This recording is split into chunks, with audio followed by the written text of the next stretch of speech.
This week I was reading about Israel at Mount Sinai when Moses was given the 10 Commandments. And in reading it, I got to the 5th commandment, and there was just something that has always bothered me about the commandment. Honor thy father and thy mother, that thy days may be long upon the land which Yah thy Elohim giveth thee. And I've always wondered about that. What if someone's parents aren't good? What if they're drug addicts? What if they don't believe in God? And as I read and looked closely at what happened at Mount Sinai, I noticed something I had never seen before. At Sinai, Israel didn't just break one commandment, they broke the first 5 commandments. And when I saw that, something became clear. The first 5 commandments are all about Yah. So let's break this down. And first, we have to realize that the people of Israel, they actually heard the commandments directly from Yah. Exodus 20 verse 1. And Elohim spake all these words, saying. So Moses later reminded Israel what happened that day, and that they had heard directly from Yah. Deuteronomy 5 verse 4. Yah talked with you face to face in the mountain out of the midst of the fire. Deuteronomy 5 verse 22. These words Yah spake unto all the assembly in the mount out of the midst of the fire, of the cloud, and of the thick darkness, with a great voice. And he added no more. And he wrote them in 2 tablets of stone and delivered them unto me. So after hearing the voice of Yah, the people became afraid. Exodus 20 verses 18 through 19. And all the people saw the thunderings and the lightnings and the noise of the trumpet and the mountains smoking. And when the people saw it, they removed and stood afar off. And they said unto Moses, Speak thou with us, and we will hear. But let not Elohim speak with us, lest we die. So Moses had to explain why this moment was happening. Exodus 20, verse 20. And Moses said unto the people, Fear not, for Elohim is come to prove you, and that his fear may be before your face, that ye sin not. So Mount Sinai was a test. And after this, Moses went up the mountain to receive the commandments written on stone. Exodus 24 verse 12. And Yah said unto Moses, Come up to me in the mount, and be there, and I will give thee tables of stone, and a Torah, and commandments, which I have written, that thou mayest teach them. But while Moses was on the mountain receiving the tablets, the people grew impatient. And before Moses returned, the commandments they had already heard from Yah had been broken. So now let's go through each of the first commandments to compare how the people broke each one. And we'll begin with Exodus 20 verse 3. Thou shalt have no other Elohim before me. Israel broke this one immediately. Exodus 32 verse 4. And he received them at their hand and fashioned it with a graving tool after he had made it a molten calf. And they said, These be thy Elohim, O Israel, which brought thee up out of the land of Egypt. But Yah had brought them out of Egypt. Yet they gave honor to the calf and called it their Elohim. So that's the first commandment that they broke. So now let's look at the second commandment. Exodus 20 verse 4. Thou shalt not make unto thee any graven image or any likeness of anything that is in the heaven above, or that is in the earth beneath, or that is in the water under the earth. Now let's read how they broke it. Exodus 32 verse 4. And he received them at their hand and fashioned it with a graving tool after he had made it a molten calf. So they made an idol of a calf. So they broke the second commandment. Now let's read the third commandment. Exodus 20 verse 7. Thou shalt not take the name of Yah thy Elohim in vain, for Yah will not hold him guiltless that taketh his name in vain. So how did the people at the mountain take Yah's name in vain? We find that in Exodus 32 verse 5. And when Aaron saw it, the golden calf, he built an altar before it. And Aaron made proclamation and said, Tomorrow is a feast to Yah. So the name of Yah was attached to the golden calf.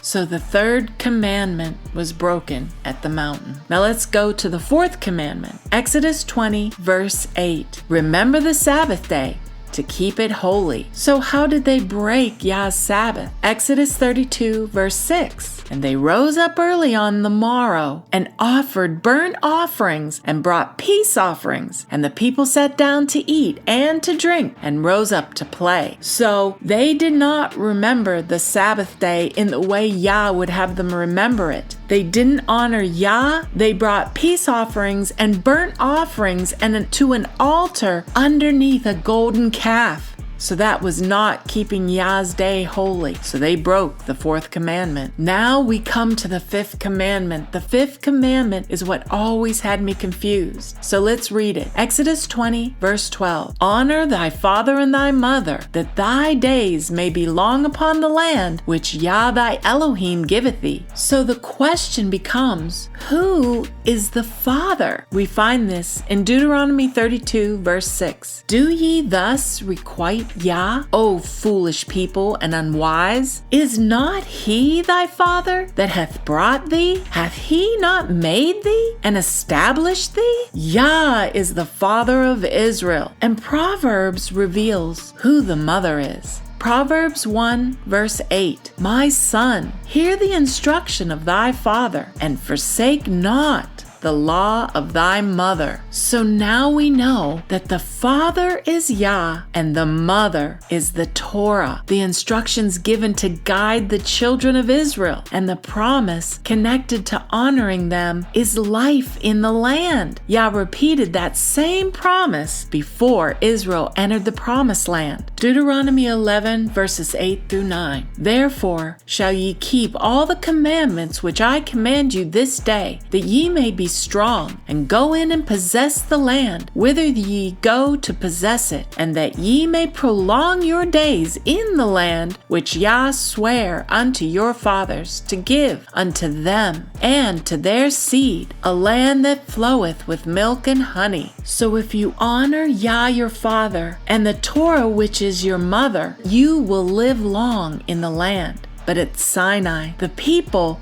dishonored both. They rejected Yah as their father when they gave his deliverance to the calf. And they rejected the mother, the Torah, when they made an idol. So they broke the fifth commandment as well. And this explains why the commandments were written on 2 tablets. The first tablet is all about Yah. The second tablet is about how people should conduct themselves. When Israel broke the commandments about Yah, that foundation is gone. And when the foundation and separation from Yah is broken, everything in society collapses. That's why Moses shattered both tablets. Exodus 32, verse 19. And it came to pass, as soon as he came nigh unto the camp, that he saw the calf and the dancing, and Moses' anger waxed hot, and he cast the tablets out of his hand and brake them beneath the mount. And because Israel has been scattered and worshiping idols and not Yah only, we see the world in shambles and chaos, wars, murders, theft, adultery, because once we separate ourselves from Yah only, the rest of the commandments become broken. Adam and Eve did not obey Yah's command and ate from the tree of the knowledge of good and evil and were driven from the garden. Genesis 3, verses 23 through 24. Therefore, Yah Elohim sent him forth from the Garden of Eden. So he drove out the man. And Cain disobeyed and killed Abel and was driven away. Genesis 4, verse 12. A fugitive and a vagabond shalt thou be in the earth. And Israel did the same thing. 2 Kings, verse 17 through 23. Until Yah removed Israel out of his sight, as he had said by all his servants the prophets, so was Israel carried away out of their own land to Assyria unto this day. So disobeying the commands of Yah and his Torah leads to separation and sin, and then separation leads to exile. So the first 5 commandments are all about Yah. Yah himself is our life. His instruction is life. We are to honor the father and our mother, Yah and his Torah, so that we may choose life and live long in the land. Deuteronomy 30, verses 19 through 20. I call heaven and earth to record this day against you, that I have set before you life and death, blessing and curse. Therefore, choose life, that both thou and thy seed may live, that thou mayest love Yah thy Elohim, and that thou mayest obey his voice, and that thou mayest cleave unto him, for he is thy life, and the length of thy days, that thou mayest dwell in the land which Yah sware unto thy fathers, to Abraham, to Isaac, and to Jacob, to give them. Now, listen to the remnant's cry, living in exile. Isaiah 63, verse 16. Doubtless thou art our father, though Abraham be ignorant of us, and Jacob or Israel acknowledge us not. Thou, O Yah, art our Father, our Redeemer. Thy name is from everlasting.